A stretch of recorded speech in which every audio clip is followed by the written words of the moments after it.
I get it. You know that I love dinosaurs. I've always loved dinosaurs. But I really have never liked Jurassic Park the movie. I think the book is more about humanity as a whole than single characters. Like, it's not, oh, Sally did something wrong and now she's being eaten by a dinosaur. It's humanity did something wrong. Hi friend, it's good to see you. I've been reading Jurassic Park at the Dinosaur Museum with the dinosaurs. And because I couldn't do this alone, my husband and I decided to read the book together, which I'm really glad about because one, it was a nice time to spend with my husband, but two, it made me feel less awkward reading a book in a museum. And even when we were just outside the museum at times, yeah, it's a little weird just sitting here reading. But no, it was a pretty great experience and I had a lot of fun. This is my Sue T-Rex doll from when I was a little girl. Anyway, Sue the T-Rex was visiting our museum, and so we got to read with Sue as well, which was fun. Okay, I know you're kind of looking at me weird. I get it. You know that I love dinosaurs. I've always loved dinosaurs. But I really have never liked Jurassic Park the movie. To be fair, the book is better. So we'll start there. And second off, I think the book explained a few things that the movie just, because it has so much to get through in such a short period of time, and yeah, it ends up being like a 3-hour movie. It has so much to get through in a short period of time that it can't explain why things are a certain way. So the book did clarify a few things for me. But yeah, I do not like Jurassic Park the movie. I want to because so many people do, and anyone that likes dinosaurs seems to like it. But I just can't because it is so soulless. It is so lifeless. There's no humanity. And the 5 seconds there is humanity, it then gets squashed by a dinosaur attack. And I totally get it. The dinosaur attack, dinosaurs aren't alive right now. Or some people say dinosaurs were never real, whatever. So having a mythical or a animal that doesn't exist, depending on your view, come out of nowhere, of course that's gonna feel fake. But that's not even my issue, because sometimes the dinosaur coming out of nowhere felt more human, you know that the scary thing's gonna come after you after there's a moment of quiet, right? That's just human psychology, oh, that's when the scary thing's gonna happen, right? So in some ways that felt more human with these fake dinosaurs, no offense, attacking than the scenes with just the humans talking normally.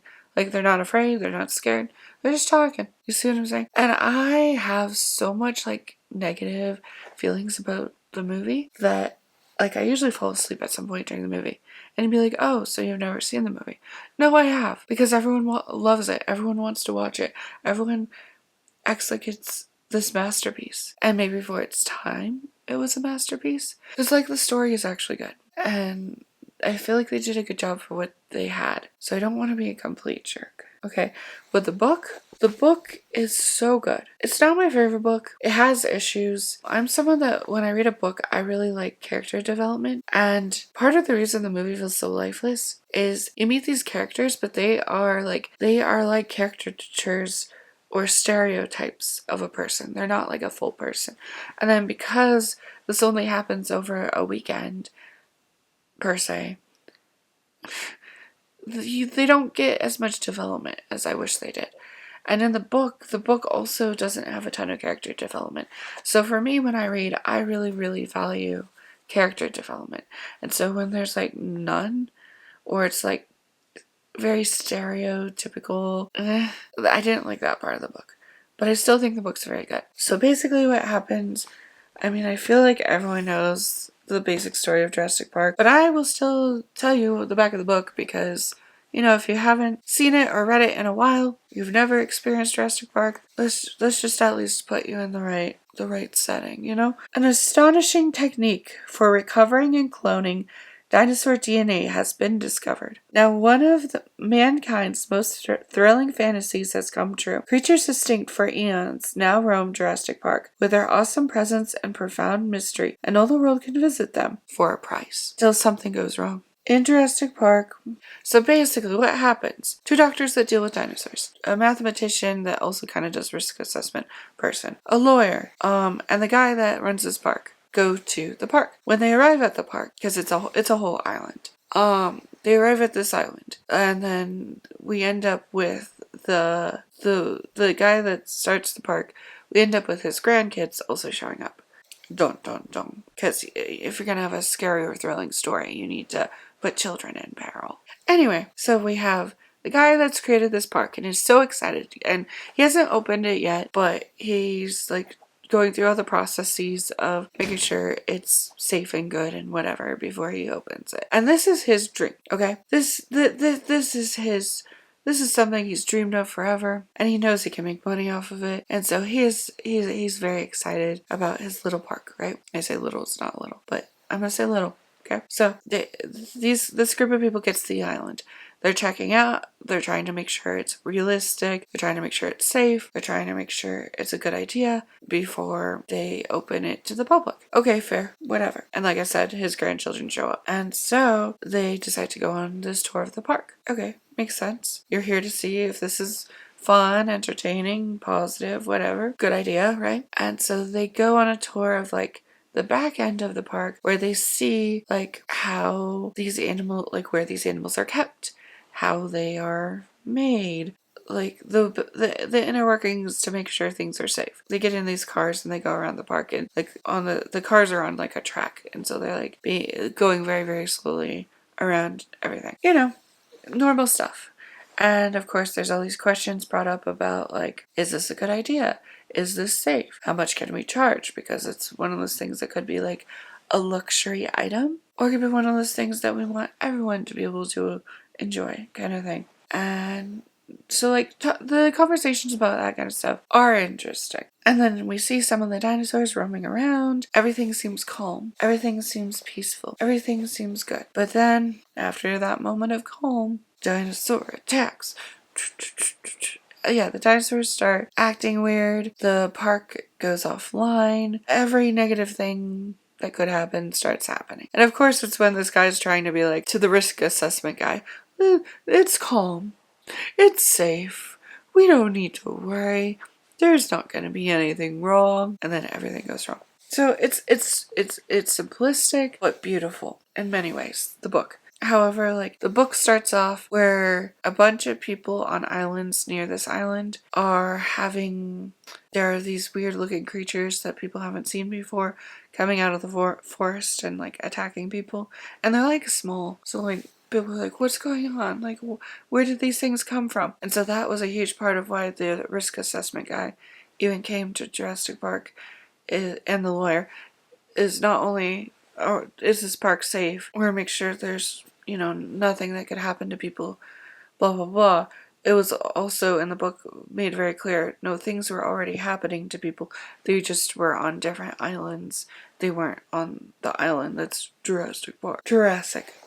A more in-depth story of like why these people would even want to show up to the island, and I really appreciated that, because in the movie it's just kind of like, hey, come to this thing, you'll like it, to the 2 doctors that deal with dinosaurs, and then to the investment guy, he's just with them when they're traveling. It doesn't say fully why he's there. And same with the risk assessment guy and the lawyer. They're just there. And like it makes sense, because it's like, oh, I haven't opened my park yet. I want to make sure I'm doing everything right so that I can keep people safe and avoid legal issues and just safety issues in general. So like it makes sense that they would go, but in the book it at least gives like them more of a reason why they would want to go, and not just like, oh yeah, we should check this out before this park opens. Another aspect of the book that I really appreciate is multiple times different people, it shows them messing up, making mistakes, not reporting and recording things that they are supposed to. And I really appreciate that, because it shows like these scientists who are supposed to know what they're doing make very simplistic mistakes that if they hadn't made those simplistic mistakes, things like information would have been recorded and data would have been kept and things would have been safer. So I kind of like, it's like these people who are supposed to come off as like intelligent and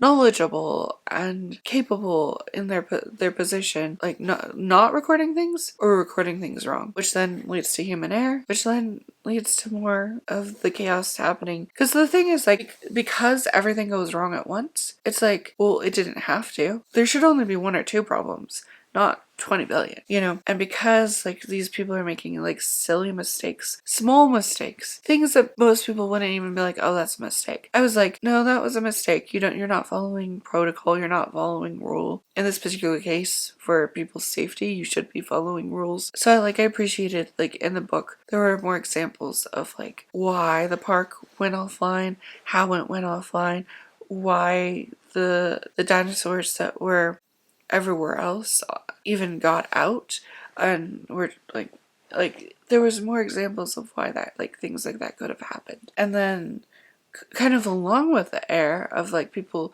just not recording things or notifying people that they should notify or just following basic rules to keep people safe, there was a lot of like ego stuff and why like they could kind of like, it doesn't matter. It doesn't matter if I record that it was raining. It doesn't matter that I don't record, because one of the things was like these women at a clinic, they were nurses or doctors or whatever, and they're watching this lady give birth, but she's having complications and blah blah blah, and one of them doesn't record just like a basic piece of information they're supposed to record to make sure the safety of the patient. Like you have to record all this, what's going on to keep the patient safe, and then this other person doesn't notify people that, or at least not right away, doesn't notify people that a baby was taken by one of these weird creatures. I think because she wanted to believe that she didn't actually see these weird creatures. Because like I said, the people on this other island, this other place, don't know that Jurassic Park even exists because it hasn't opened yet.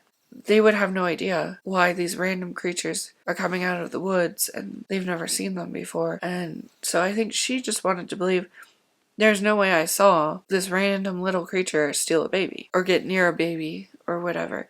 Because there were incidents of like babies being snatched, and then there are incidents of like babies getting sick, and it's like she just didn't want to believe she saw this animal near the baby, right?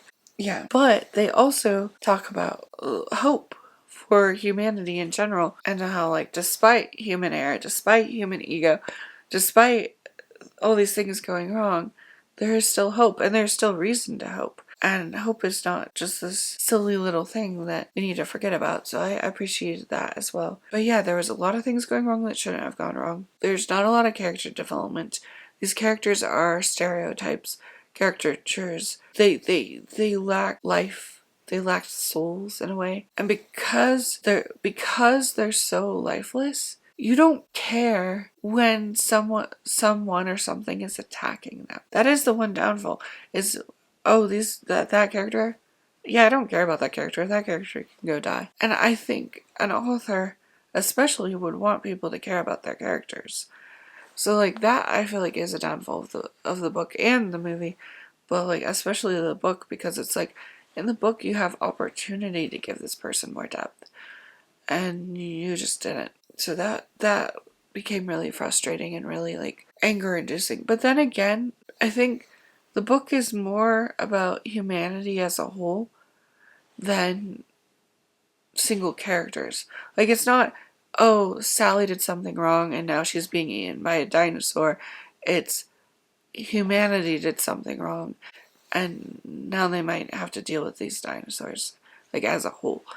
So in that sense, I do appreciate the lack of character development, but because it's like, oh, it isn't actually about a person. It's about all the people. So in that sense, I'm like, okay, it's actually kind of brilliant. I'm still annoyed because I love character development. Character development is everything to me. Everything. But yeah, I enjoyed it. It was actually a lot of fun. And like I said, we got to be around dinosaurs. We got to read with dinosaurs. I should probably get going, but I will see you soon. Bye.